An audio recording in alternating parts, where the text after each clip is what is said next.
নমস্কাৰ আপোনালোকলৈ আগবঢ়োৱা আজিৰ ভিডিঅ'ৰ প্ৰথম প্ৰশ্নটো হৈছে কিমানখন দেশে বৰ্তমানলৈকে চন্দ্ৰত অৱতৰণ কৰিবলৈ সক্ষম হৈছে তলৰ অপচনসমূহৰ ভিতৰত শুদ্ধ উত্তৰটো হৈছে option B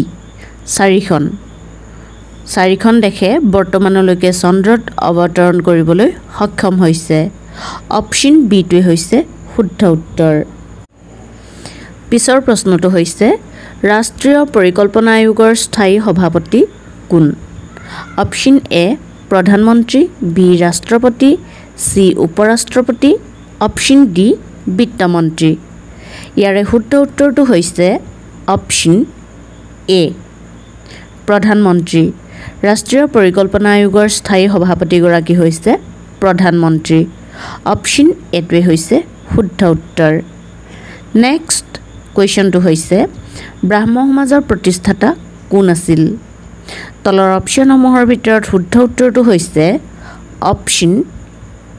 A Raja Rammohan Roy ব্ৰাহ্ম সমাজৰ প্ৰতিষ্ঠাতা আছিল ৰাজা ৰামমোহন ৰায় অপচন এটোৱে হৈছে শুদ্ধ উত্তৰ পিছৰ কুৱেশ্যনটো হৈছে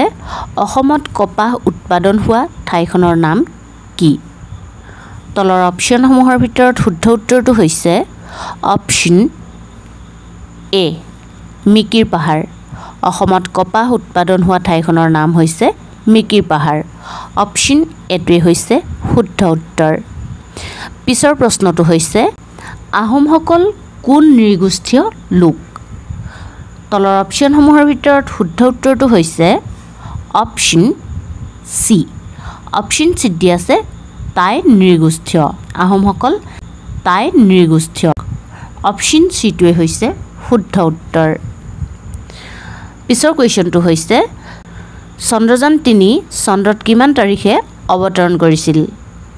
তলৰ অপচনসমূহৰ ভিতৰত শুদ্ধ উত্তৰটো হৈছে অপচন এ 23 আগষ্ট 2023 চন্দ্ৰযান ৩ চন্দ্ৰত 2023 বৰ্ষৰ 23 আগষ্ট তাৰিখে অৱতৰণ কৰিছিল অপচন এটোৱে হৈছে শুদ্ধ উত্তৰ পিছৰ কুৱেশ্যনটো হৈছে চন্দ্ৰযান ৩ চন্দ্ৰলৈ প্ৰেৰণ কৰিবলৈ কিমান কোটি টকা খৰচ হৈছিল তলৰ অপচনসমূহৰ ভিতৰত শুদ্ধ উত্তৰটো হৈছে অপচন ডি 615 কোটি চন্দ্ৰযান ৩ চন্দ্ৰলৈ প্ৰেৰণ কৰিবলৈ 615 কোটি টকাৰ খৰচ হৈছিল অপচন ডিটোৱে হৈছে শুদ্ধ উত্তৰ পিছৰ প্ৰশ্নটো হৈছে প্ৰাচীন মহাভৈৰৱ মন্দিৰ কোনখন চহৰত অৱস্থিত শুদ্ধ উত্তৰটো হৈছে অপচন এ তেজপুৰ প্ৰাচীন মহাভৈৰৱ মন্দিৰ তেজপুৰ চহৰত অৱস্থিত অপচন এটোৱে হৈছে শুদ্ধ উত্তৰ নেক্সট 2023 চনত অসম বৈভৱ বঁটা কোনে লাভ কৰিছে তলৰ অপচনসমূহৰ ভিতৰত শুদ্ধ উত্তৰটো হৈছে option B doctor Tapan Saikia 2023 চনত অসম বৈভৱ বঁটা লাভ কৰিছে ডক্টৰ তপন শইকীয়াই অপচন বিটোৱে হৈছে শুদ্ধ উত্তৰ পিছৰ প্ৰশ্নটো হৈছে ভাৰতৰ কোনখন ৰাজ্যক চেনীৰ বাটি বুলি কোৱা হয় অপচন এ Punjab B Bihar C Uttar Pradesh option D Haryana ইয়াৰে শুদ্ধ উত্তৰটো হৈছে অপচন চি উত্তৰ প্ৰদেশ ভাৰতৰ উত্তৰ প্ৰদেশক চেনীৰ বাটি বুলি কোৱা হয় অপচন চিটোৱে হৈছে শুদ্ধ উত্তৰ পিছৰ প্ৰশ্নটো হৈছে মহাকাশলৈ উপগ্ৰহ প্ৰেৰণ কৰা প্ৰথমখন দেশৰ নাম কি তলৰ অপচনসমূহৰ ভিতৰত শুদ্ধ উত্তৰটো হৈছে অপচন ডি আমেৰিকা মহাকাশলৈ উপগ্ৰহ প্ৰেৰণ কৰা প্ৰথমখন দেশৰ নাম হৈছে আমেৰিকা অপচন ডিটোৱে হৈছে শুদ্ধ উত্তৰ পিছৰ কুৱেশ্যনটো হৈছে ৰাষ্ট্ৰসংঘৰ মুখ্য কাৰ্যালয় ক'ত অৱস্থিত তলৰ অপচনসমূহৰ ভিতৰত শুদ্ধ উত্তৰটো হৈছে অপচন এ আমেৰিকা যুক্তৰাষ্ট্ৰত ৰাষ্ট্ৰসংঘৰ মুখ্য কাৰ্যালয় আমেৰিকা যুক্তৰাষ্ট্ৰত অৱস্থিত অপশ্যন এটোৱে হৈছে শুদ্ধ উত্তৰ পিছৰ প্ৰশ্নটো হৈছে জাতিংগা পক্ষী উদ্যান কোন জিলাত অৱস্থিত তলৰ অপশ্যনসমূহৰ ভিতৰত শুদ্ধ উত্তৰটো হৈছে অপশ্যন বি ডিমা হাছাও জাতিংগা পক্ষী উদ্যানখন ডিমা হাছাও জিলাত অৱস্থিত অপশ্যন বিটোৱে হৈছে শুদ্ধ উত্তৰ নেক্সট কুৱেশ্যনটো হৈছে দোহা কোনখন দেশৰ ৰাজধানী option A Qatar B Iraq C Iran option D Afghanistan ইয়াৰে শুদ্ধ উত্তৰটো হৈছে অপশ্যন এ কাটাৰ দোহা কাটাৰৰ ৰাজধানী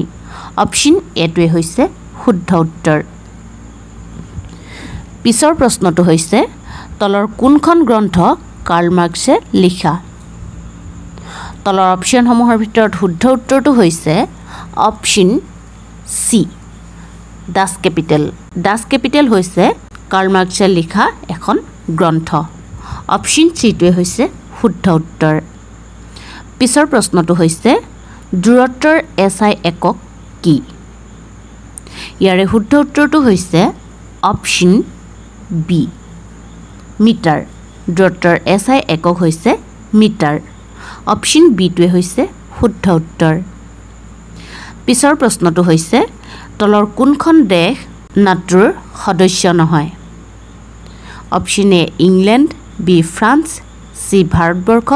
অপশ্যন ডি জাৰ্মানী ইয়াৰে শুদ্ধ উত্তৰটো হৈছে অপশ্যন চি ভাৰতবৰ্ষ নাটোৰ সদস্য ৰাষ্ট্ৰ নহয় অপশ্যন চিটোৱে হৈছে শুদ্ধ উত্তৰ পিছৰ কুৱেশ্যনটো হৈছে ভেটিকান চিটি ক'ত অৱস্থিত ইয়াৰে শুদ্ধ উত্তৰটো হৈছে অপশ্যন এ ৰোমত ভেটিকান চিটি ৰোমত অৱস্থিত অপশ্যন এটোৱে হৈছে শুদ্ধ উত্তৰ পিছৰ প্ৰশ্নটো হৈছে বিত্ত আয়োগৰ কাৰ্যকাল কিমান বছৰ তলৰ অপশ্যনসমূহৰ ভিতৰত শুদ্ধ উত্তৰটো হৈছে অপশ্যন চি 5 বছৰ বিত্ত আয়োগৰ কাৰ্যকাল হৈছে 5 বছৰ অপশ্যন চিটোৱে হৈছে শুদ্ধ উত্তৰ পিছৰ কুৱেশ্যনটো হৈছে হৰপ্পা সভ্যতা কেতিয়া আৱিষ্কাৰ হৈছিল তলৰ অপশ্যনসমূহৰ ভিতৰত শুদ্ধ উত্তৰটো হৈছে অপশ্যন বি 1921 চনত 1921 হৰপ্পা সভ্যতা 1921 চনত আৱিষ্কাৰ হৈছিল অপশ্যন বিটোৱে হৈছে শুদ্ধ উত্তৰ নেক্সট কুৱেশ্যনটো হৈছে ৰামচৰিত মানসখন কোনে লিখিছিল তলৰ অপশ্যনসমূহৰ ভিতৰত শুদ্ধ উত্তৰটো হৈছে অপশ্যন চি তুলসীদাস ৰামচৰিত মানসখন লিখিছিল তুলসীদাসে অপশ্যন চিটোৱে হৈছে শুদ্ধ উত্তৰ পিছৰ কুৱেশ্যনটো হৈছে ৰাষ্ট্ৰীয় মহাকাশ দিৱস কোন তাৰিখে পালন কৰা হয় তলৰ অপশ্যনসমূহৰ ভিতৰত শুদ্ধ উত্তৰটো হৈছে অপশ্যন বি 23 আগষ্ট ৰাষ্ট্ৰীয় মহাকাশ দিৱস 23 আগষ্ট তাৰিখে পালন কৰা হয় অপশ্যন বিটোৱে হৈছে শুদ্ধ উত্তৰ পিছৰ কুৱেশ্যনটো হৈছে মানুহৰ হালধীয়া জ্বৰৰ বাহক কি তলৰ অপশ্যনসমূহৰ ভিতৰত শুদ্ধ উত্তৰটো হৈছে অপশ্যন চি এডিছ মহ মানুহৰ হালধীয়া জ্বৰৰ বাহক হৈছে এডিছ মহ অপশ্যন চিটোৱে হৈছে শুদ্ধ উত্তৰ নেক্সট কুৱেশ্যনটো হৈছে ভাৰতীয় ৰেলৱে কেতিয়া ৰাষ্ট্ৰীয়কৰণ কৰা হৈছিল তলৰ অপশ্যনসমূহৰ ভিতৰত শুদ্ধ উত্তৰটো হৈছে অপশ্যন এ 1951 চনত 1951 ভাৰতীয় ৰেলৱে 1951 চনত ৰাষ্ট্ৰীয়কৰণ কৰা হৈছিল অপশ্যন এটোৱে হৈছে শুদ্ধ উত্তৰ আজিৰ ভিডিঅ'ৰ শেষৰ কুৱেশ্যনটো হৈছে কোনখন দেশে প্ৰথম বিশ্বকাপ ফুটবল জয়ী হৈছিল অপশ্যন এ 1930 চনত আমেৰিকাই বি 1930 চনত আফ্ৰিকাই চি 1930 চনত উৰুগুৱে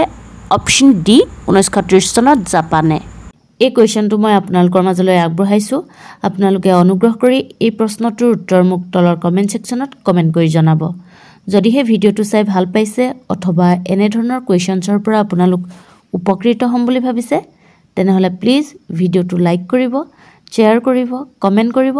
আৰু যদি এতিয়ালৈকে চেনেলটো ছাবস্ক্ৰাইব কৰা নাই তেনেহ'লে প্লিজ চেনেলটো ছাবস্ক্ৰাইব কৰাৰ লগতে বেল আইকনটো প্ৰেছ কৰি অল কৰি ৰাখিব যাতে আমি দিয়া প্ৰতিটো ভিডিঅ'ই আপোনালোকে নিয়মিতভাৱে পাই থাকিব পাৰে মই পুনৰবাৰ আপোনালোকলৈ লৈ আনিম অন্য এটা নতুন ভিডিঅ' আজিৰ ভিডিঅ'টো শেষলৈকে চোৱাৰ বাবে আপোনালোকলৈ বহুত বহুত ধন্যবাদ